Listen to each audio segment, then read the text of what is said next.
Welcome to EmpowerMEN podcast. Number something. What is it, Raft? Any ideas how long we've been doing this? Is this number 6, number 7 maybe? No, I think it's number 6. Is it? Something like that? Well, welcome everybody. We're going to have a chat to an amazing man tonight. There's so many things that he does. So we're going to chat through some of these things. But first, how are you going, Rafi? I'm great, thank you. Thanks for asking. How are you going? Always got to ask, mate. How you going? Oh yeah, I'm going great, mate. I thought I'd just sort of say at the start, like if there's anyone that wants to know more about what we're doing, ask us a question. But also we're on Spotify now, so if you want to jump on Spotify, that's awesome. You can always tag people on the Pit PT Facebook page to watch this again. So that would be awesome. Well, what about we just bring him on and then I'll pump up his tyres. There he is. Ray. How you going?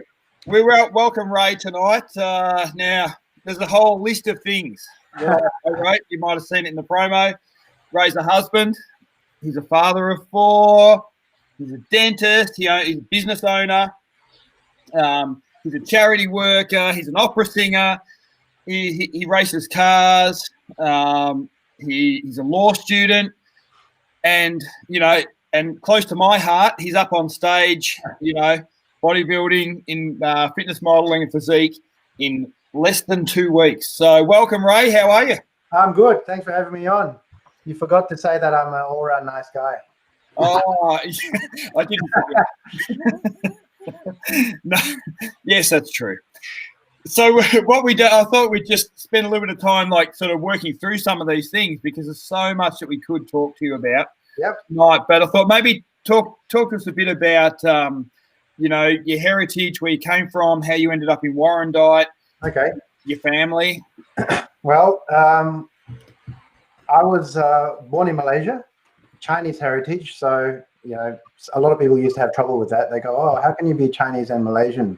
So I'll say, well, it's a bit like being Australian and Italian at the same time, right? So that was a good example, by the way. Wonder why. What do you mean? That was about 50 years ago. Yes, I know. Asians don't raisin. But I came here in 1986. So like many Malaysian kids, due to the politically racial reasons, we, as Chinese, Malaysian Chinese, we could not get a decent education there, being second-class citizens, if you like. So parents had to look at different options. So mine picked Australia because we had relatives here. They'd settled here. And so I was actually sent out at age 14 away from my parents and friends to come over here to study. I stayed with my auntie, who was a single lady, worked, she was a nurse at Box Hill Hospital. So you quickly learn a lot of discipline when that happens, when you stay with a nurse. And so I was age 14 at the time. That's the same age as my son Ricky is at the moment. And because by nature, Chinese horoscope, I was born the year of the pig, which makes me a stubborn bastard. I refused to give in to homesickness and that sort of stuff. So I sort of just pushed through the pain, if you like, and all that, and the teasing and whatever. And I actually adapted pretty well to Aussie life. Australian kids are pretty cool. Like they, for the most part, they were really welcoming and really helpful when you needed it. But the younger people that are listening to this, they sort of probably think, oh, being overseas at such a young age, not that big a deal. But back then in the 80s, it was a very different kettle of fish because there's no internet, there's no emails, no Facebook, WhatsApp, no chat, nothing like that, and no SMSing. You couldn't make international phone calls because they cost a bomb. And you could really only rely on old-fashioned written letters, snail mail, they call it. And so you write a letter to mum and dad, and you wouldn't get a response for like 2 weeks. So yeah, from that point of view, there was a fair bit of discomfort and pain. And how did I end up in Warrandyte? Well, I actually went to school in Ringwood, and I was really the only Asian person in that whole school. I think there was one teacher I think there was one teacher. He was an Indonesian teacher, and he was Indonesian, but he was the only other Asian guy there. Yeah. And to cope with some of the racism, which, as I said before, wasn't very common because most kids were pretty good, but you did get a few, kids being kids. I actually turned into some sort of a comic, and I started making Asian jokes. Oh, these damn Asians, they can't do it. And that sort of took the fun away from them. And they, so the ones who were mean couldn't really get a foot in the door, and the ones who weren't mean just got a kick out of it. So from that point of view, how they say when you're trying to cope with a hard situation, comedy is often a great mechanism. And so that stuck because I still do that when I go on stage and do my cabaret shows. I tell racist jokes against my own race because I'm allowed to. and when you're in, I wouldn't say anything against Italians. When you're in the pit training as well. Yeah, that's right. That's when I don't know anyone's listening because I got my noise cancelling earphones on. But yeah, so one of my mates actually who went to school with, he lived in Warrandyte, and his dad was a dentist, funnily enough. And I used to visit him heaps, and I actually really love the place. It's just the right balance of urban and bush. So yeah, so here I am. Yeah. So tell us about your family and how you met May and the fam. Well, first of all, I'm one of 4 kids, so I've got 3 now. My brother passed away last year, but I'm the third. I'm the third child, so the forgotten middle child. And so a year after I was sent over, my dad actually passed away suddenly. He was 46, and I was about just turning 15.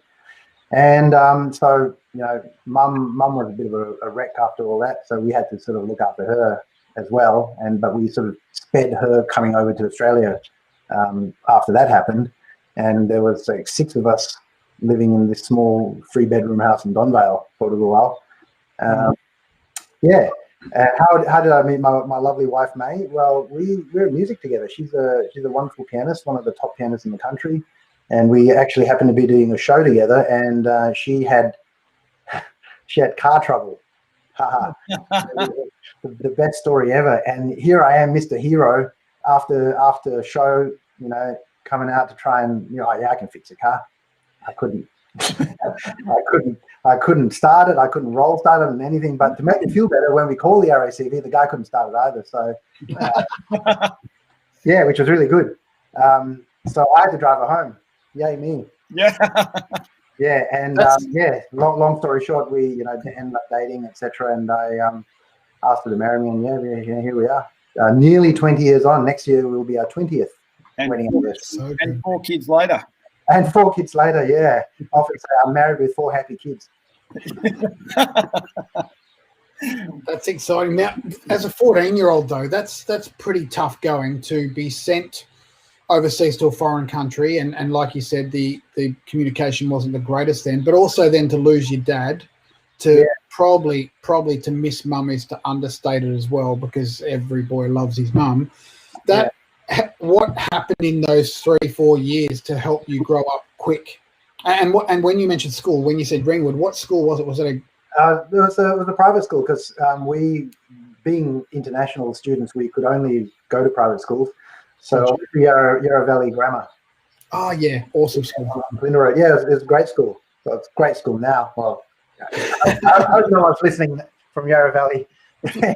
Got better once you left. Yeah, that's right. It was a lot better once I left. How did I cope with all that? I guess you do. They say the cliche is kids are resilient, right? And I think that's true when I look back at it now. And I look at my own son, who's 14, same age as I was then, and I think that he wouldn't be able to cope if I, suddenly dropped off. But he probably will. It's just one of those things. And you get supportive friends, you get supportive relatives. You bury yourself into your work. At the time, I was, active, obviously, in the academia and also the sports. I played a lot of soccer and badminton. And this was actually before I started doing the music. That sort of came later. But yeah, all of these sort of things that help you cope. I guess saying distraction trivializes the whole thing. It's not really a distraction. It's more a refocusing, I suppose. Right. Yeah. Yeah. But it would be very tough to, like you said, that you were forced to grow up, and it's too hard to measure this, but it'd be pretty unbelievable to look back and go, these are the things I learned as a 14-year-old, and this is what shaped me today. And mum coming out would have been nice to have her out here as well, and your other brothers and sisters as well, I guess. Yeah, in a way, yes, and no, and I don't mean it in a mean way against mum, but because she'd lost it basically mentally after my dad died suddenly, so we were sort of looking after her and managing her affairs for her, and I guess because again you're refocused on that sort of side of things, you don't even have a chance to look at your own grief, and but you try and turn a negative into a positive. You sort of keep saying to yourself, well, Dad died obviously from stress or whatever it is, worked really hard to send us over here, so we make something of it.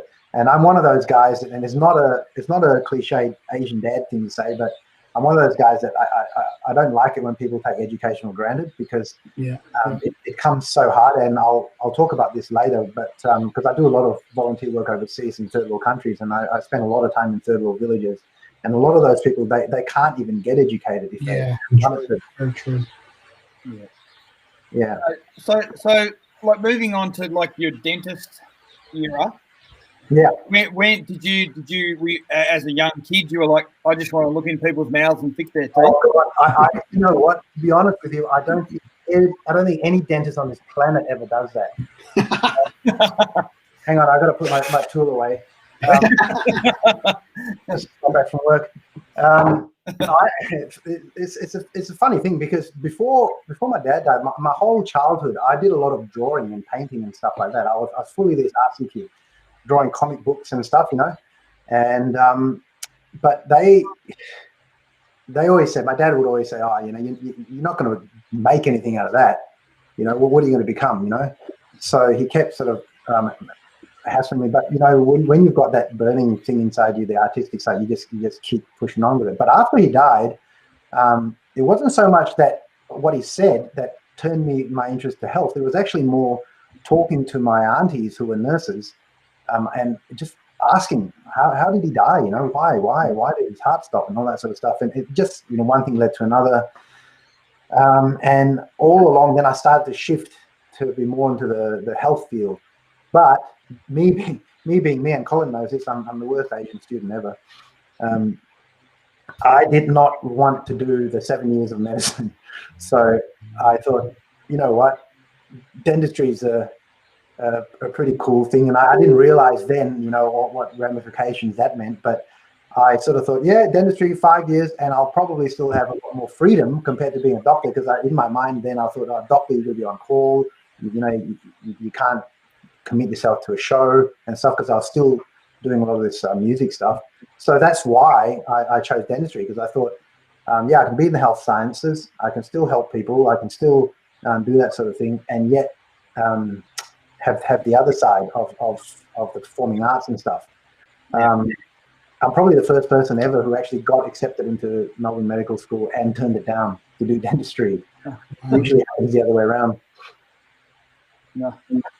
I want to chat a little bit about, like, you went from being a dentist, to running a business, and that's a massive difference. Like for me, being a carpenter going into being a builder is totally different. Running a business is totally, as we've spoken about. Yes, as soon as you get your IBN. Yeah, I don't know if you agree with this, but a lot of business owners do, and it tends to be your personality. I think if you tend to have this little bit of a control freak streak within you, you want to run your own business. And I think working for I had two bosses. They were partners, business partners, not partners. I didn't agree with the way they ran things, and I got frustrated. So after 2 and a bit years of working for them, I sort of approached them and said, "Look, can I buy a share into the clinic?" And they said yes. So that sort of led to, and as you know, once you've made the dive, you can't look back. Yeah, you've just got to keep plowing along. either that or you give up altogether. And again, as I said from before, I'm this stubborn creature, so I didn't give up.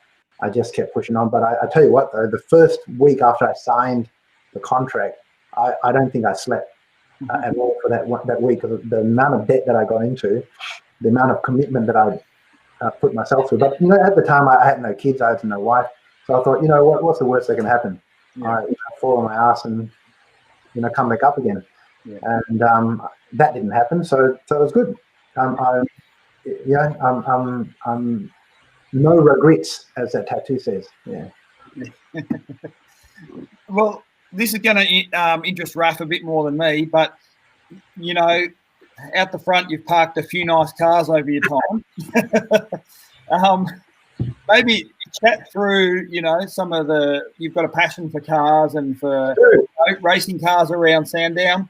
Yeah, look, as a kid, I always loved cars, but I didn't come from a sort of a car type family. So or the best I could do as a kid was just say, hey, that's a Holden or that's a Ford or whatever, and everyone's going, oh, Ray's really good at recognizing these cars.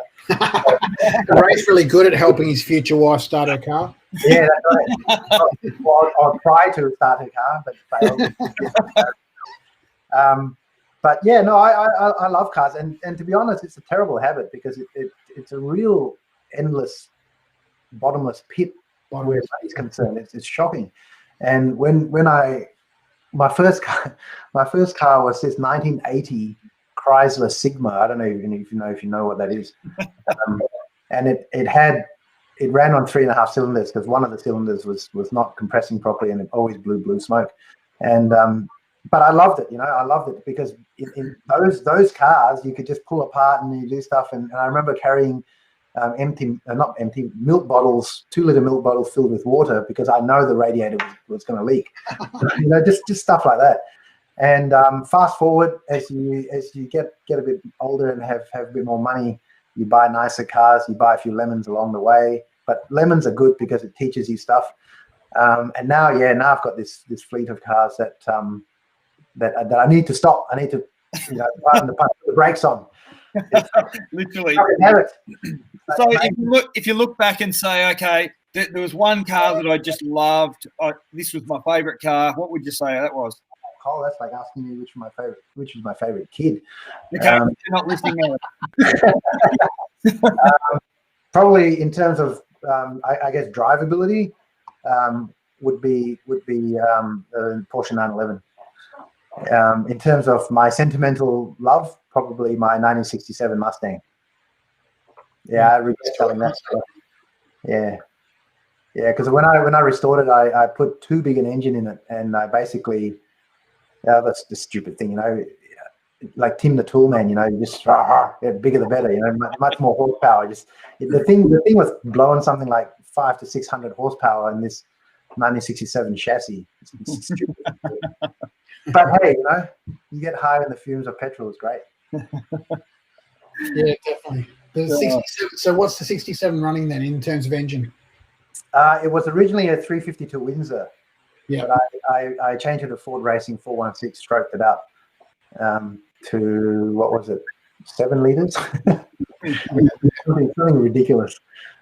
Yeah. All the drivetrain had to be changed, had to change 9-inch LSDs, and yeah, it was crazy. Ride motorbikes too, which I shouldn't, because it's super dangerous. Yeah. Oh, very good. No, that's good. I'm not a car man, so I'm like, yeah, that sounds good. Well, it's actually, if you ever get a chance to even ride shotgun on a racetrack, it's the best like Zen thing to do, because ironically it's noisy and stuff, but because you're focused on one thing and one thing only, you cannot think of anything else. Yeah. When you're on that racetrack, and it's just fantastic. Yeah. Well, let's change tack a little bit. We've chatted about some of the things that you've done and where you've come from and all that sort of thing. And over the time, I've learnt that we've chatted a lot and we've had a good friendship. And you've chatted to me a little bit about your mental health struggles. I mean, on the surface, it would look like Ray's got it all together. I mean, he's got everything. It's all, but that doesn't mean that just because you look like your life's going well, that you don't have some mental health struggles. So maybe just chat a little bit about that, and whatever you'd be happy to share. It's like that old oh, he's an overnight success sort of story, isn't it? Like you don't know the 12 years of work this this actor had to go through to get that main part. I guess the first thing I would say is that I've got an awesome family, and so the support from my wife and my kids have sort of held everything together when times were awful, like especially this year during the COVID thing, when you weren't able to actually go and do your normal socializing. I think I don't know if this stems back to there's so many things I could blame, being sent out, my dad dying, blah blah blah, but I don't like doing that thing where you blame, because I'm a grown person. I have choices to make. I can choose to go and say, oh, I've had such a tough thing in the past, so I'm just going to sit here and mope and eat donuts and drink whiskey all day. No, I refuse to do that. And if there's a great book, The Courage to be Disliked. If anyone's out there, just have a read of that book. It's a very short book, and it's basically about that you have this choice to be happy, and but that doesn't mean that the sort of black dog doesn't come and bite you every now and again. So I think as long as you have someone, at least one person, if not more, that you can turn to for this sort of stuff, and I know even you, Colin, that I've sort of had a bit of a whinge to you about certain things, and it's helpful, when someone understands certain aspects of that. And don't be afraid to seek help. I do see a clinical psychologist every now and again, and it's interesting because a couple of clients at the pit are clinical psychologists. I don't go to them, but we still have chats and stuff, and they were saying the same thing. They're saying people should be less ashamed of coming to have a bit of a chat, and they were saying during COVID their books were just packed. They couldn't even cope with the overload of people wanting to telehealth them. Yeah. So the need is there. There's definitely people do need to talk things through. Having said that, sometimes you just want silence as well. Like I might have a rough day sometimes, and the last thing I want to hear is, "How was your day? Tell me about it. Come on, tell me."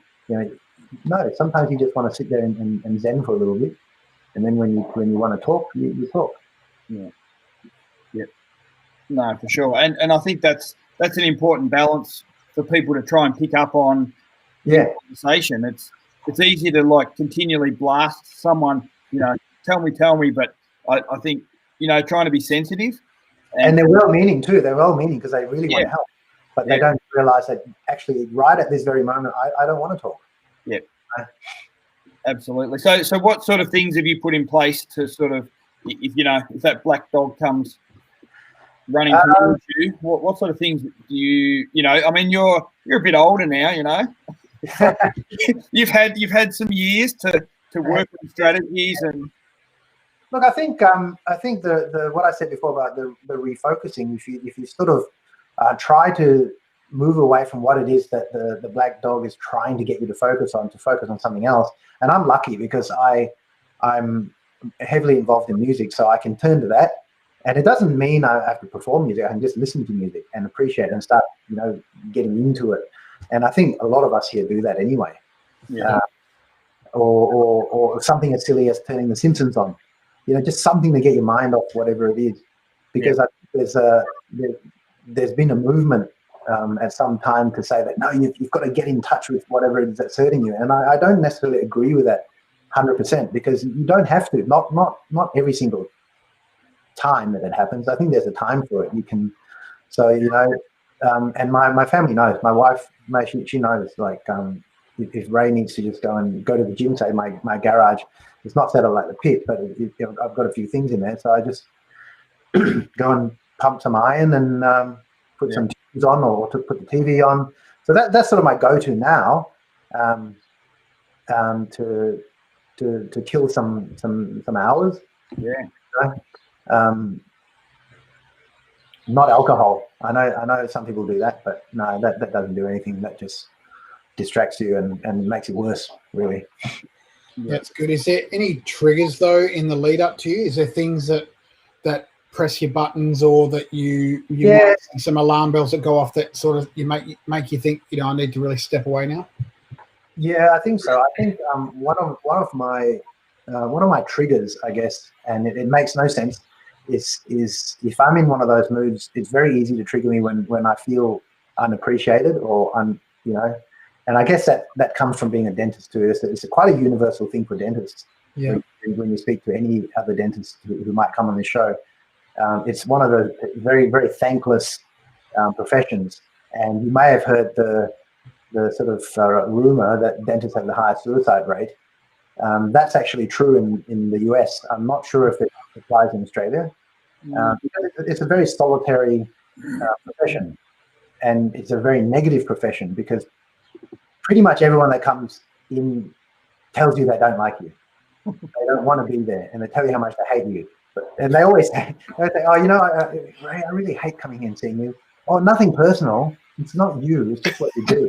That's like, you know what I mean? So yeah, and you try not to take it personally. And Colin's right. After a few years, your skin does get that much thicker that you can cope with it. But for someone who's got thinner skin and takes things personally, I can see how they could really go down the black dog pathway and do silly things from that. So I try and dissociate from work as much as I can when I get home. That's not to say that I start forgetting about my patients and stuff. I do, obviously think about them, but there's time and place. I think compartmentalization is a very good skill to learn to have. And do you think, moving into your charity work, that having that focus outside of the clinic, that then you can, tell us about that, because I know you've gone overseas many times to help, people in less privileged spaces. That's a very good point, actually, because, and apropos to that book that I mentioned, there's an old psychologist who was a contemporary of Sigmund Freud. I think his first name is Alfred Adler, and his take on things. One of his takes on things is that in order to feel belonging and appreciated, you can go and do things for others. That's how you become happy, is to do things for others. And when I was at some low point, and I can't remember what it was years and years ago, that I decided, I'm going to go overseas and do this charity work. So I started looking for anywhere that needed a dentist, and I found this chap in Sydney. His name is Dr. Robert Gann, and he runs an organizational thing that went to Mongolia. And Mongolia is actually one of my bucket list destinations because of the Mongol history and all that sort of stuff. But I had to say no because it clashed with an opera that I was doing. So that got put on the back burner, and I was really sad about that. But about 4 months later, he rang me up again and said, "Look, Mongolia's finished now. We're thinking of going to Peru." And that also is on my bucket list, because that's another thing that I do, is I'm an amateur historian. So I love Peru, and I jumped at that chance and basically put everything into that. So I went over there, and it was, third world as anything, and just the appreciation you get from the villagers, because you got these people there that have no dental care, and they hear that these overseas superstar dentists are coming to help them, and they walk 3-4 hours from their village to come to you to give them pain, pull their tooth out or whatever. And after those trips, you sort of feel so much more invigorated. It's hard to explain. Yeah. So what sort of things would you do for them? Well, because dentistry is very equipment heavy, you can only bring so much. And some places we went to had no electricity, so it's all hand tools. So you can basically, pulling teeth out is about the best you can do for any sort of rotten teeth. And thankfully though, last year when I went to the Solomon Islands, one of the islands we went to, very, very, very backward, I don't like using that word, but backward communities, their teeth were great. And you know why? Their diet was fine. They had no sugars, no nothing. They may have had dirty teeth, like stains and stuff, but no holes, no nothing. It was It was great. So I just went there and played with the kids and taught them how to brush their teeth, and that just felt ace. I love those volunteer trips. I mean, I usually go for about 2 or 3 weeks. 2 or 3 days into it, I start cursing myself, saying, "Why am I doing this?" Because you're sleeping on the floor. I've like one of my backpacks has been chewed through by rats. I still keep it. It's called my rat pack, and so you live in those conditions and you get mosquitoes and whatever biting your face off. But you still do it though, because you know that people need it. Yeah. And I know dentistry is not sexy like being an eye surgeon that goes over and does eye stuff or those things. But hey, you're not doing it for the glory. Yeah. Is that the chalk and cheese part though? Is that the part where in Australia or in Melbourne, in wherever your practice is, you do your work, but you kind of set yourself up for it's going to be a tough day because people don't appreciate you, but you go overseas and they appreciate you so much they don't want you to leave, kind of thing? Is that? Maybe. I mean, it's a bit. I guess it's a bit unfair to say they don't appreciate me here. It's just how I perceive it. I don't know if that's how they mean it. That's just my own perception of it. And I think they do appreciate it here, but it's become an in thing to say that you don't like your dentist, isn't it? Yeah, chalk and cheese, possibly, because, and also not just that aspect, but the aspect of going to do such grassroots basic work and having to improvise things and not being able to have the sort of standards that we enjoy in Australia, with the cleanliness and stuff.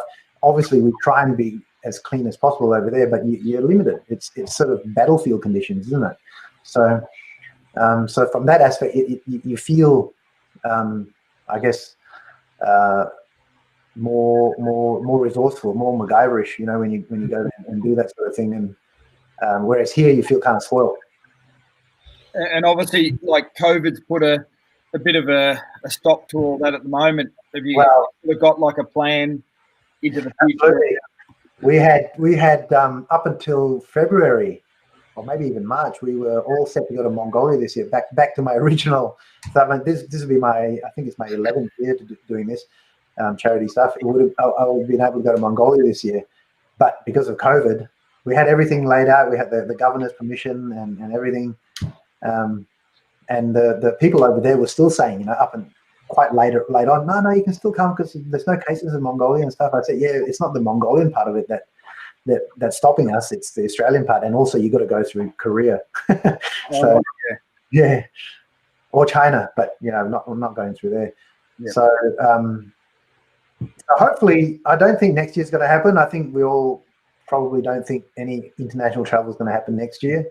Yeah. But there's no reason why I can't look locally. There's a lot of Aboriginal communities that need help, so I might look into that. Yeah.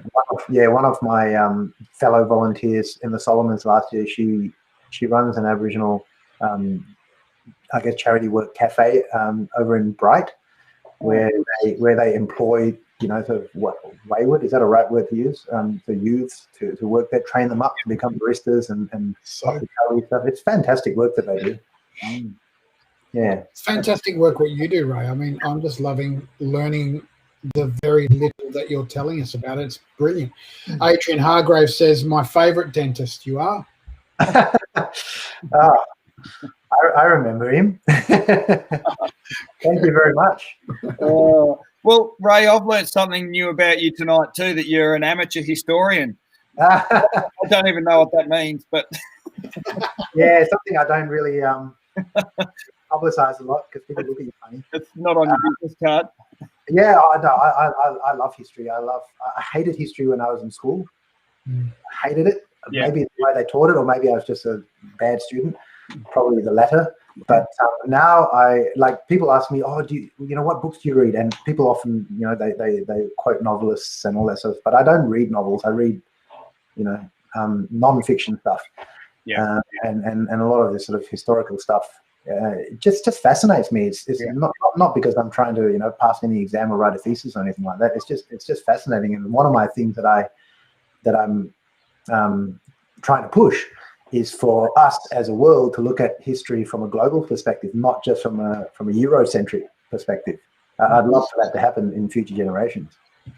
So what sort of, are you saying that our history is very much centered on Europe? Is that what you mean? Yeah.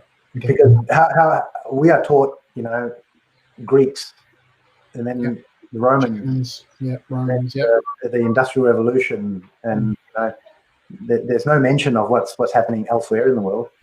Much, so just a little. That I get. Very narrow rather than. Yeah, and I don't blame the schooling system for that. I mean, that's how it evolved, and that's fair enough. Yeah.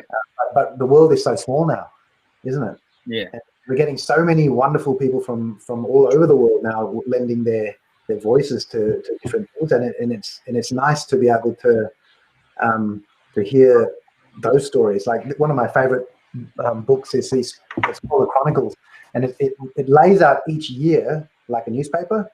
So in this particular year, this happened in Cambodia, and this happened in Italy, and this happened in whatever. So when people read that, then they can actually see the whole story around the world. It's fascinating. Yeah, and I guess that broadens the perspective as well. Yeah. I mean, I loved it when I did my volunteer work in Cambodia. Just going to those temples, just knowing that Angkor Wat that I'm standing in was there before England got invaded in 1066. It's just crazy thinking of it like that. And like all this sort of stuff leans into, I guess, part of your personality, and you obviously love to learn and have new challenges and all that sort of thing. And you're an opera singer. You're now taking on bodybuilding, and you've got so many things that you do. What motivates you to sort of push into new areas? You're studying law.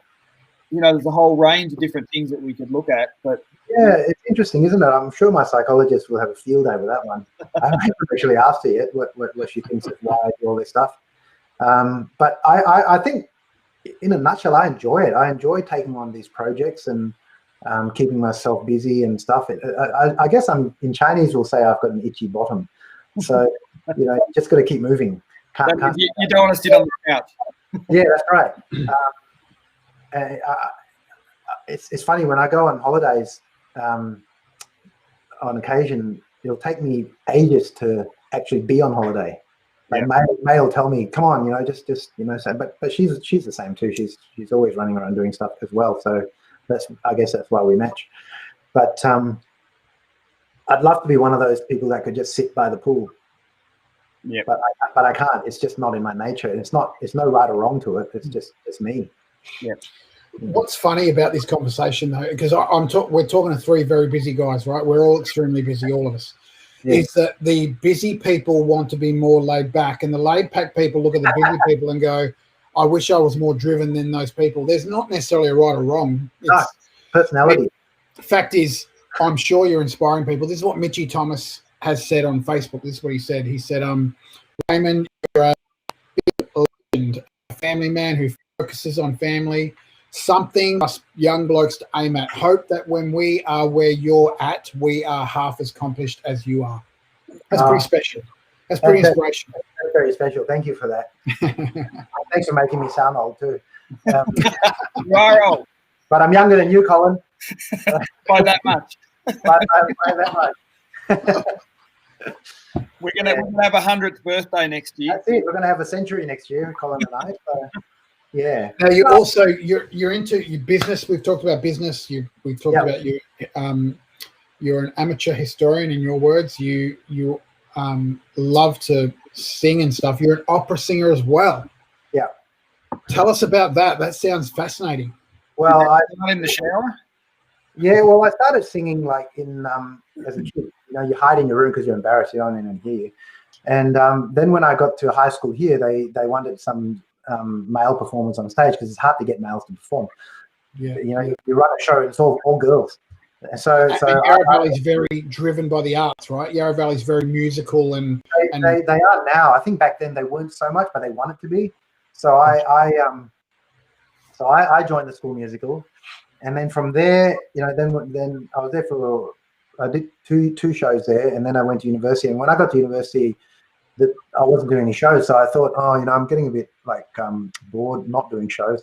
So I looked on the notice board and I found this choir that needed a singer. So I, again, they need males, So I went up there and I sang with this choir. And this choir was great. It was a good camaraderie. It's again, one of those things. As humans, I think we just want to belong, and it doesn't matter what you belong to, a cricket club or, whatever. Just belonging just makes you feel like a human being. So I joined this choir, and through this choir, I met someone who wanted me to do this particular show. So I went and did that show, and in that show, I met this girl who I still sing with a lot. Her name is Jane, and she introduced me to her singing teacher. And I went to the singing teacher, and one of the lessons later down the track, like a few months down the track, she said, "Oh, Ray, by the way, I've signed you up for the Victoria State Opera auditions." I said, "What?" She said, yeah, it's on next Wednesday. I'm like, "Oh, thanks." So I went there and I got in. So I got into the State Opera. And it kind of didn't look back after that. And I just kept going. And after a while, I sort of left the opera company and went freelance.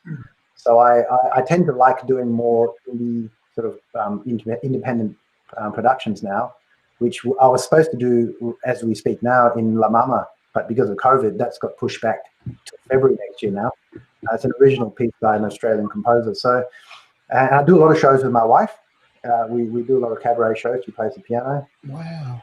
And so we've toured Australia. I remember once when at the time when we had only 3 kids, we were booked on a tour with that girl Jane and with May, and a tour of Queensland. And Queensland's huge, as you know. So they fly you to Brisbane, and then they rent a car for you. And we were going from town to town because it was almost a show every second or third day. So you only had enough time to do the show, look at the town quickly, and then drive to the next town. And Queensland being Queensland, I think in 2 weeks, I think we drove something like 9,000 k's or something, just to do like 14 shows or something.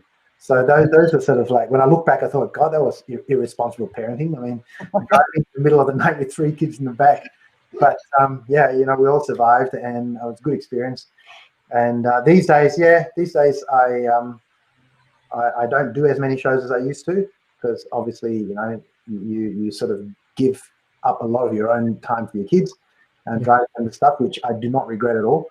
I love every second of it, because I coach the soccer team as well. So now I do whatever show I can. I get welcomed at. So like the Warrandyte Carols, I've been doing for nearly 20 years now. This year is not on because of COVID. So we were doing it streamed, and did the recording for it yesterday. And that was fun and not fun. It was fun and sad. It was sort of like a rainbow moment where it was, happy and sad at the same time, because you missed the interaction with the other artists. And so I actually started off in music playing guitar. So obviously I was crap at that. That's why I went to singing. See that person at the back?